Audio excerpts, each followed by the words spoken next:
Assalamu alaikum wa rahmatullahi wa barkatu. Sunana Awal Enura, kamar yadda aka sani a kullum.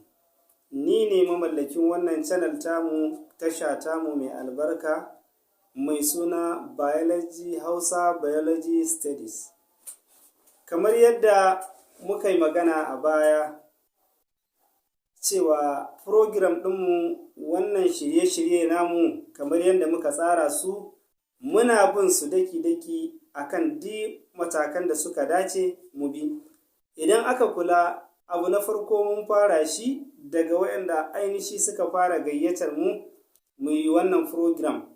Akwai ɗaliban sakandare 'yan uwana da suke ta bibiya akan ya za a yi a fara wannan program shekara 2 da ta wuce baya. Duba da ina ta yi musu bayani akan ni ba ni da ilimi akan abin da ya shafi harkar social media, amma yanda aka saba dai muke zama da su mu zo a zauna a ɗanyi darasi haka a aji ba tare da an ɗauka ba an yaɗa ta hanyar yanar gizo-gizo ko wani abu makamancin haka. Allah da ikonsa muka fara shiri yana tafiya, to muna ta samun godiya da kuma bukatu iri-iri na al'ummanmu. To, mu dai ɗalibai ne, ba wai malamai ba ne ba, ɗan abin bayawa ne da shi ba na ilimin. To, amma ana ta tuturo takardu, yanzu nan wayannan takardu haka da kuke gani, akwai takarda ta farko wadda aka buƙaci mu yi magana akan abin da ya shafi urine analysis, alaƙa tsakanin abin da ake kira ANC unit da laboratory unit. Gaskiya wannan abu ne mai matuƙar muhimmanci. Sannan akwai bukata ta biyu, wannan takarda ta biyu ita ce wadda aka yi magana, ana da buƙatar a yi magana akan wani disease condition da ake kira, wani medical condition da ake kiransa endometriosis. To, gaskiya akwai abubuwa da yawa, wannan manufar channel tamu akwai abubuwa da yawa da ta dage take so za ta yi shi. Akwai program da muke so za mu yi akan abin da ya shafi na ɓangaren harkar lafiya, muka ba shi suna da a turance body system, da hausa shine gangar jiki, abubuwan da suka ba da ma'ana gangar jiki ta ɗan adam. Tunda biology yadda muke so za mu ɗauka, mun yi magana akan dama tun farko za mu yi magana akan abin da ya shafi jikin ɗan adam tun daga farko abin da ya dace a matsayinmu na ɗaliban lafiya har izuwa abin da ya kama na tsawon rayuwarmu, abin da Allah ya yi muna raye za a iyawa a kansa don faɗaɗa abin da harshen Hausa.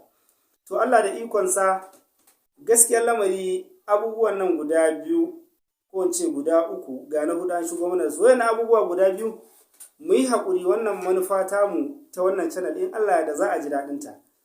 Sannan kuma magana da ake ta wannan takarda ta urine analysis, gaskiyar lamari idan muka ce urine analysis a part of ANC, a ɓangaren ANC, ba wai urine analysis shine kaɗai abin da ya kamata mu sani ba. Ya kamata ma a ce farko mu ma sani meye ake nufi ma da ANC ɗin kanta. Saboda magana ta domin Allah, idan aka yi magana akan ANC, abu ne wanda yake magana akan lafiyar iyayenmu mata. Magana ce mai faɗin gaske, mai buƙatar ilimi sosai, domin misali idan muka kalla za mu ce to ainihi matan da an ce criteria ake so a sani ko wasu parameters ake so a sani, an yi magana akan glucose and protein. To idan muka duba magana akan glucose and protein, shi kansa meye yasa ake turo ANC din, gwaje-gwajen da ake yi na detection na tantance ko ce auna a gano protein ko kuma a gano glucose a jikin mace mai juna biyu. Abu ne mai faɗin gaske, ba wai kawai idan an ce glucose is positive kawai shikenan is positive mu wuce gurin, ko kuma protein is positive shikenan trace ne, ko a'a ana nufin 1+ ko 2+, ko kuma a'a ce urine eye is amber in color ko is turbid, is yellowish, depending on, ya danganta da me aka gani. To kawai ba dan kawai dan an ce wai ai urine din nan is amber in color shikenan mun wuce. Ai akwai dalilin me yasa shi zama amber in color din. Sometimes akwai abubuwa not ko kuma ya aka ta zama aka sami protein present ko trace of protein ko aka samu 1 plus ko 2 plus ko 3 plus ma misali. Ba wai dole dan an samu proteinuria a urine na mai juna biyu kawai shikenan sai mu ce pre-eclampsia. A ba haka bane ba.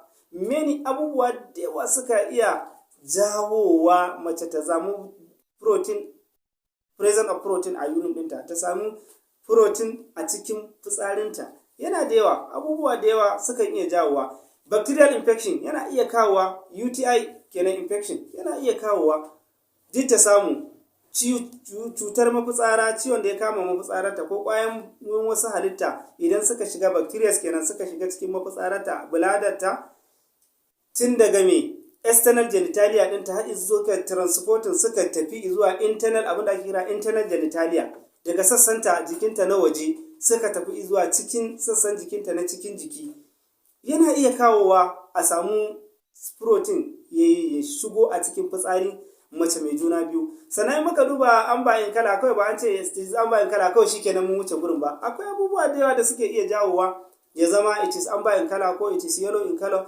Ba lalle yanzu misali shine kai a ga misali akwai an ga protein a cikin fitsarinta, sannan kuma an zo an yi BP ɗinta an ce BP is normal. To me yasa? Dole akwai dalili da yasa da ya zama an samu BP ɗinta ya zama blood pressure ɗinta ta zama ta yi high, ta yawaita fiye ta wuce abin da yake na ka'ida, to kai tsaye sai mu ce to tana da pre-eclampsia, cutar jijjiga ce take mata sallama, take so ta kama ta. To amma misali idan muka ga wannan yana, to ai akwai shauran abubuwa wanda yake da yawa za a yi consider din su, irin su ketone bodies din nan ba wai lalle due to insipidus, ba wai lalle diabetic insipidus ce kawai za ta iya kawa. Abubuwa da yawa za iya sawa presentation na ketone bodies a cikin mace mai juna biyu ya jawa. Wataƙila an samu dehydration a jikinta yana iya kawowa, excessive vomiting, yawan yin amai da take yawan yi zai iya kawowa. An ka auna ta ka sami protein, ka sami ketone bodies, present na ketone bodies a jikinta, da abubuwa da yawa. To don haka gaskiyar lamari abin da ya kamata mu yi, akwai abubuwa da yawa kafin ma a zo kan urine analysis. Ya kamata mu san qualities of ANC. Who is ANC service provider? Ya kamata mu sani wane ne ma ANC service provider. What are the qualities of ANC service provider? Menene quality, menene ka'idoji na shi ainihin wanda zai yi, shi ita wannan mai yin malamar da take yin awon ANC din, me qualities ɗinsa? One of the qualities ya zama wajibi ta zama a knowledgeable about ANC services. Dole ne ta zama tana da cikakken ilimi akan shi wannan ANC din, gwajin masu juna biyun da take yi. Ba wai kawai zuwa ake a ɗauki a auna ba a kaza. One kenan. Number two, dole ne ta zama mai a dramatical leader. Dole ne ta zama tana da shugabancinsu da barkwanci da waye da wasa da dariya da sauransu, ta yadda za ta iya sakin jikinta ta gaya mata duk wani abubuwa da bata sani ba. Sannan akwai abin da ake kiransa internal and external relationship between ANC service provider da client.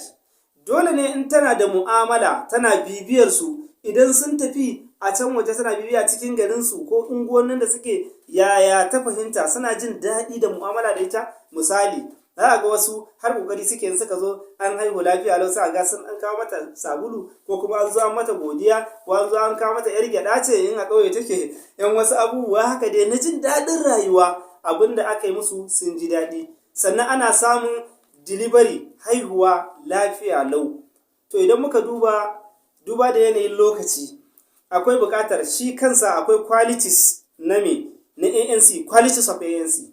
Dole ne misali na farko, dole ne ya zama tana da cikakken abun awun blood pressure, shine sphygmomanometer. Dole ne a ce tana da BP apparatus kamar yadda aka sani. Dole ne wannan abun gwaji ne ya zama accurate yana yi. Don haka ya kamata mu san shi kansa ma BP din ya ake amfani da shi. tambaya ta farko kenan. Abu na biyu, ya kamata mu san kuma cewa shi kansa BP din maintenance of BP, saboda yawancin mu tsakani da Allah mukan yawan samun matsaloli, BP ɗinmu suna lalacewa, BP apparatus ɗinmu suna lalacewa, yawanci kuma rashin iya ajiya ce take jawo mana irin haka. In Allah ya yarda zamu zo mu bayani, zamu nuna practically yanda ya kamata a ajiye shi, yanda ya kamata a yi aiki da shi, sannan a cikin ANC criteria ɗin abubuwan da ake yi. Na farko ya kamata dai a ce mun fara ma daga abin da ake kira prenatal care. Ya kamata mu san prenatal care yaya take.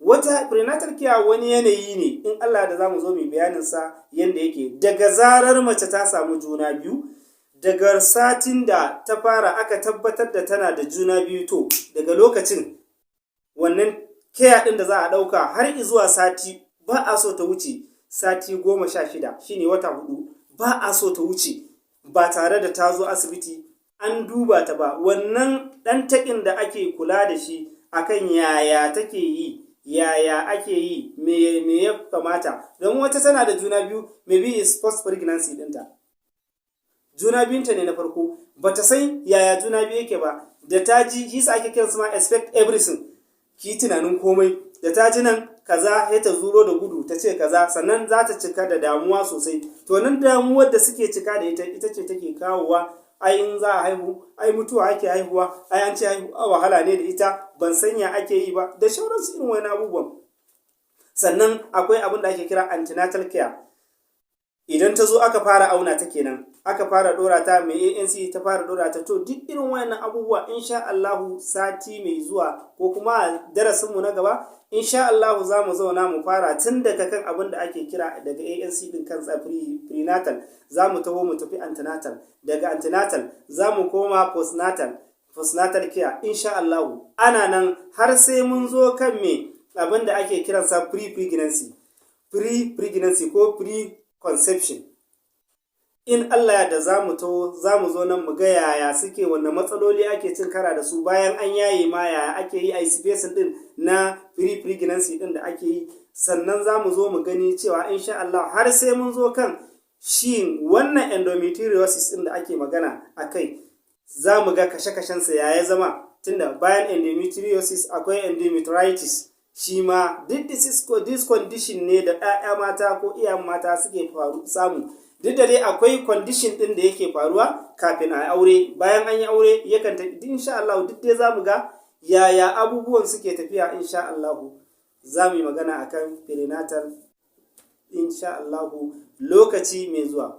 Muna fatan idan wannan ne farkon ziyartarka wannan tasha tamu mai albarka, za ka yi mana subscribing, ka danna alamar kararrawa, don saboda in mun saki bidiyoyinmu ko mun saki darussanmu za a sanar da kai insha Allah. Wassalamu alaikum wa rahmatullahi wa barakatuh.